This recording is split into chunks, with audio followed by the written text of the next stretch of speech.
Hello everyone, welcome back to my channel Next Step by Parul. And in today's session, we'll be talking about competency based learning, which is the most prominent topic that we all are talking about. We have been emphasizing on transformation that has come in our education system. At when we used to study, we used to have rote memorization, we used to only have chalk and talk method, but nowadays we are bringing transformation, we are updating our skills, our methodologies. So why, and what is competency based learning? Why we are emphasizing that our learners should develop and empower the skills rather than just focusing on scores. So in today's video, we'll be catering to all those questions and all those queries that you might have. So let's see, what are we going to see today, or what are we going to learn. So today we are going to focus on what is competency, why competency based learning is important, what is the relevance of 21st century skills that we talk about, and the key features of competency based learning. This is all we are going to talk in today's session. But before moving forward, let's first understand why. Why there was a need for competency based learning. Why our policymakers and educators felt that our learning or our education system was having a loophole. Why? So let's go back to 2009, wherein PISA, that is Program for International Students Assessment, was conducted. It happens every 3 years. So that is a international assessment that is conducted for all the countries worldwide. So in 2009, our country, that is India, we participated. And you would not, you would be shocked to see the results. India ranked 72nd out of 74 participating countries across world. Look at the graph. I would be showing you the graph.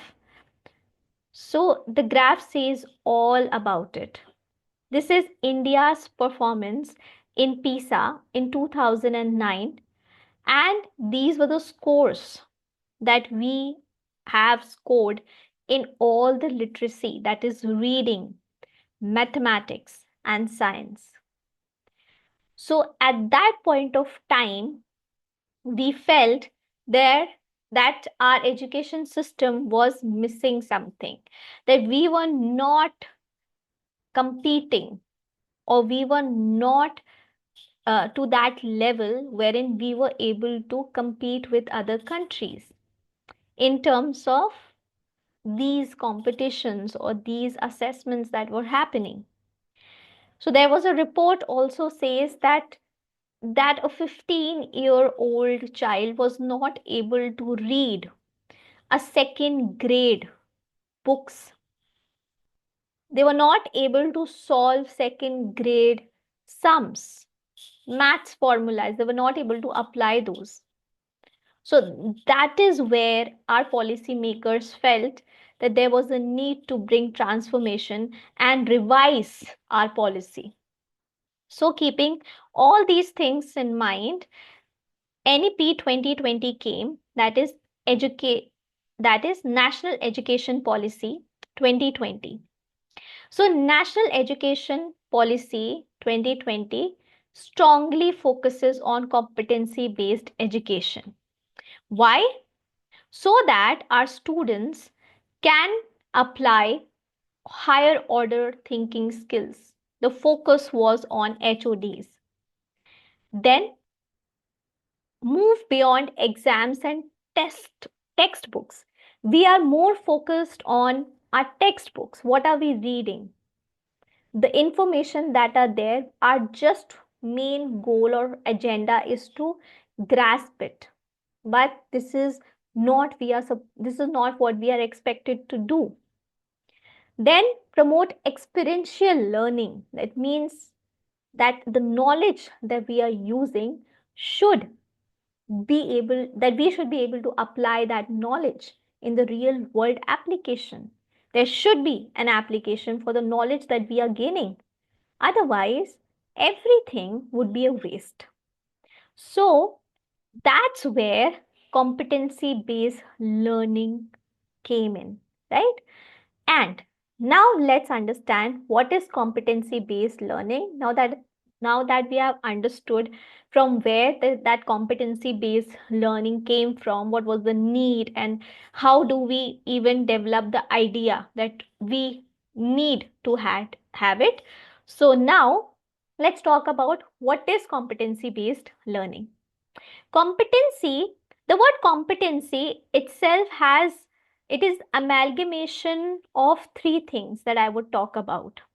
First is knowledge, right? So we should have knowledge.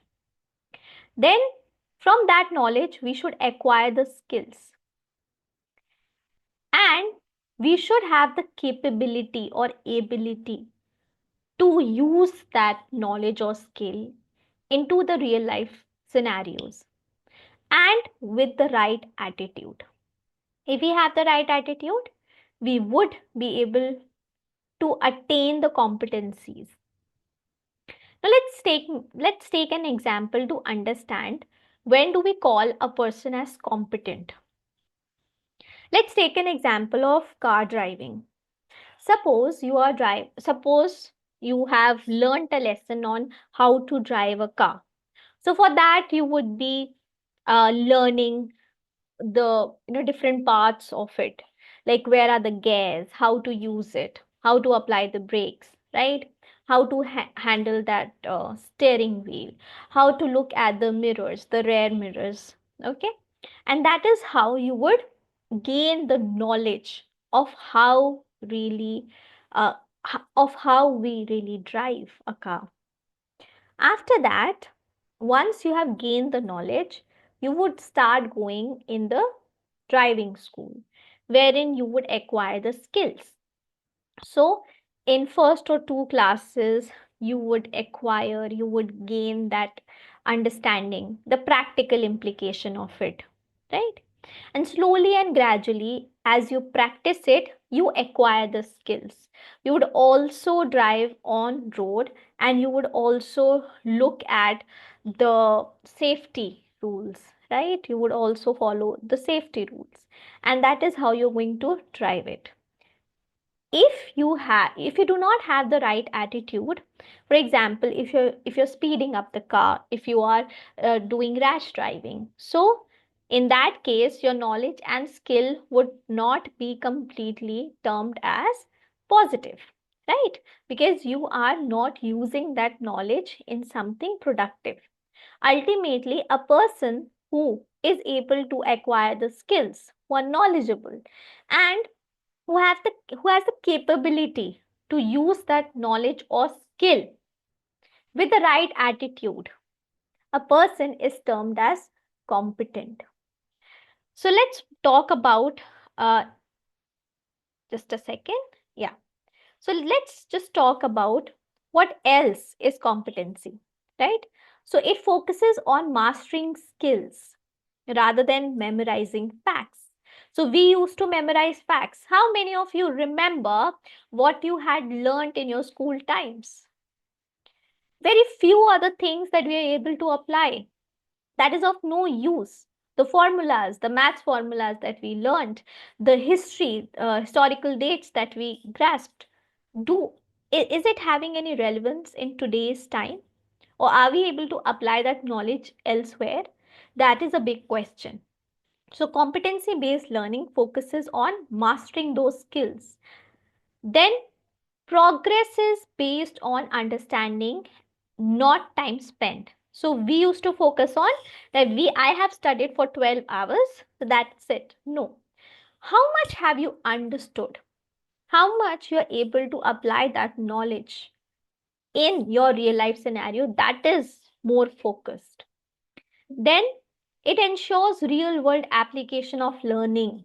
So it would not just end it would not just end where you have really grasped the knowledge. No, grasping the knowledge and just rote memorization would not help. Just learning how to drive and not using it into our real life scenario would not help you in any way, right? Because you would not be able to then use or apply that knowledge.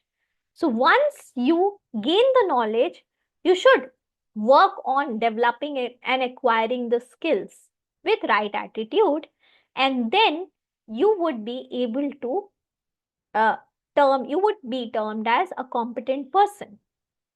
So competency, how do we acquire it? Just by practicing it, mastering it, like how we master a dish, not just by putting all the ingredients and making it, but also it's very important that we should be able to put different ingredients with all the cooking methodologies that are required, the skills that are required, and then coming up with the perfect dish. That is where you would be termed as competent. Now let's talk about let's move forward and let's talk about why is CBL the future of learning?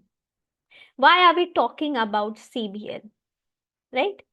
So let's compare it with our traditional learning, the way we used to study, the way our teachers used to teach us, and how it is different from competency based learning that we are following today. So, our traditional learning was different from competency based learning, as our focus was more on completion of syllabus. We used to focus on, the teachers used to focus on the number of chapters that needs to be completed in the span of 1 year. Whereas in competency based learning, we focus on mastering skills rather than completion of syllabus. Then memorization and rote learning. We used to focus on giving exams and the marks that we scored at that point of time. And in few weeks or months, we used to forget it, right? So that is not how today's learning and today's teaching work. It emphasizes on real world application. Whatever you have learned, whatever you have grasped, the concepts that is being taught, are you even able to apply it in the real life situation? That is what it is been focused. It exam the exams define progress, definitely. In our times, children used to fail the classes. They had to repeat the classes. Why? Because they used to fail the exams, irrespective of what skills does that child had. We did not focus on that. We only used to focus on exams, the marks and the scores. And in today's time, we are flexible. We are more flexible on how much time a child would take to grasp a concept. We are personalizing the learning techniques. We are becoming more student centric. And that's how, in today's time, the child is more free, is more happy, is more able to grasp, and is enjoying the learning rather than the traditional learning wherein the child was burdened with a lot of content and with no or very less real life applications of the concepts that they were learning. So I hope you have understood that why there is a need for competency based learning and what is the future of competency based learning. Let's move forward and talk about the skills for 21st century. That means, what skills do we require in order to solve today's problems. So, first is critical thinking. Critical thinking is wherein you come up to a conclusion after a lot of evaluation, a lot of questioning, a lot of analysis. Let's take an example in order to understand critical thinking. Now, what is critical thinking? For example, if you want to buy a phone, a mobile phone. So, a person who is not a critical thinker would very quickly would see an advertisement, go to the shop and buy a mobile phone without even acknowledging or without even understanding its importance, its features, and its necessity. Do you really need it? Or you are just you're just buying it for uh, showing off, right? You're just showing off to your peers. Then who would be regarded as a critical thinker? A critical thinker is a person who would just first analyze whether the person needs a mobile phone, yes or no. Once the answer is yes, then a person would go to the shop, compare the different features of the mobile phones of different companies, will then compare the price, the features, and if at all there are so many features given, whether you really need it. That's a big question. We don't need a lot of features that we don't even use it, right? So that is where the person would come to a conclusion that okay, this is what my budget is, and that is what I require, and this would be the best fit out of all. That is where you're using your critical thinking, and that is where the skill is required. Let's come to the next one, creativity.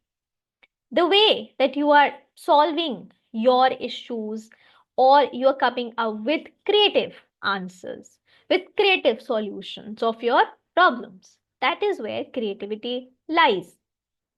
Next, problem solving. How you are able to solve a problem. For example, let's talk about a day wherein you have decided to go for a picnic, but it is a it is bad weather now. It's raining outside. So a person who is not a problem solver would cancel the picnic and would not come up with something else, would not try to solve a problem, will not try to come up with different ideas. But a problem solver would think of a solution, that what else can be done. Maybe we can plan it out someday, someday else, or we can maybe we can arrange for all the things inside, right? So a problem solver will definitely try to think of a solution rather than just canceling out the things. Next, adaptability. Adaptability is very important. How you are adapting your environment, the change that has come up in your environment. Let's talk about COVID-19 that came. Now, when COVID came and hit, we were not aware how to handle that situation. So we came up with a lot of solutions. For example, holding the classes online. So that is how we adapted with the change that came. The person who will not be able to adapt the change will be very much frustrated with the situation. So we want our children to be good in adapting things, because change is inevitable. We cannot stop it.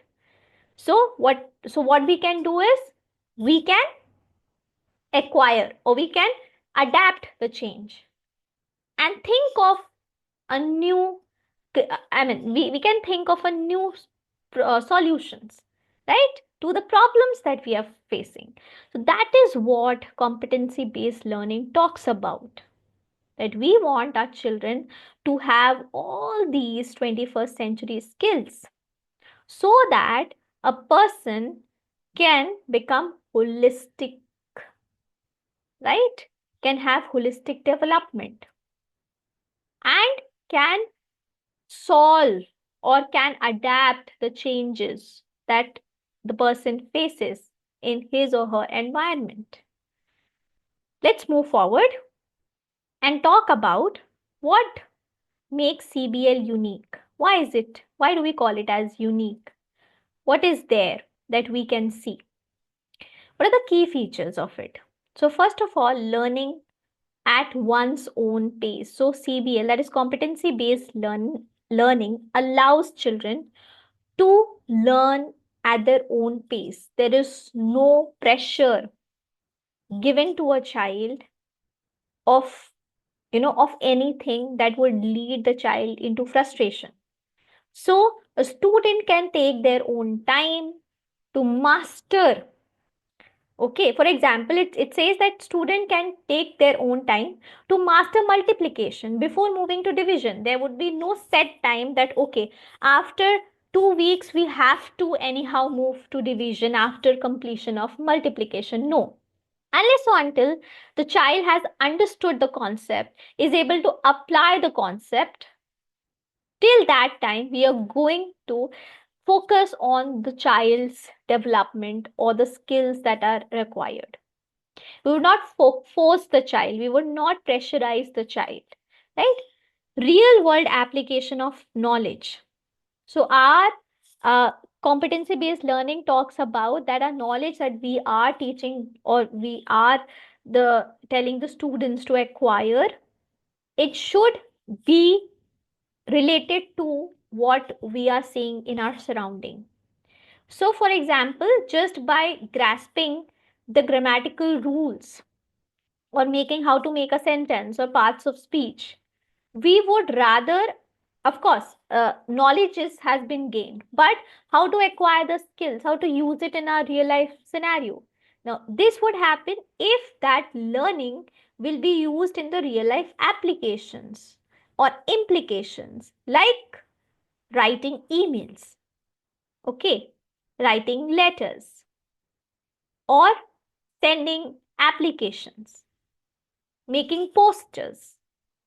All these things will help you in using those grammatical rules that you have learned in your real life situation. And that is why we are learning. Why are we learning? We are learning to acquire or to use that skill, the knowledge into our real life situation. And if you're not able to do that, then the knowledge that you are gaining or you are the knowledge that you are grasping will of be no use. Okay. Then personalized and student centered learning. So before, in our time, previously we used to have teacher centered learning, wherein teacher was the sole uh, person, and one way conversation, one way teaching used to happen, wherein a teacher used to teach and we used to listen.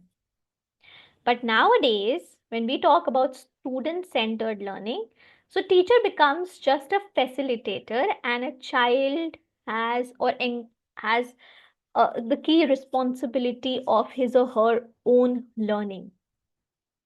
So a teacher would design a lesson according to their children and not according to themselves. So a teacher would design a lesson keeping in mind the visual learners, the auditory learners, the kinesthetic learners. That would include everything. So, telling you something more in detail related to the types of learners we have.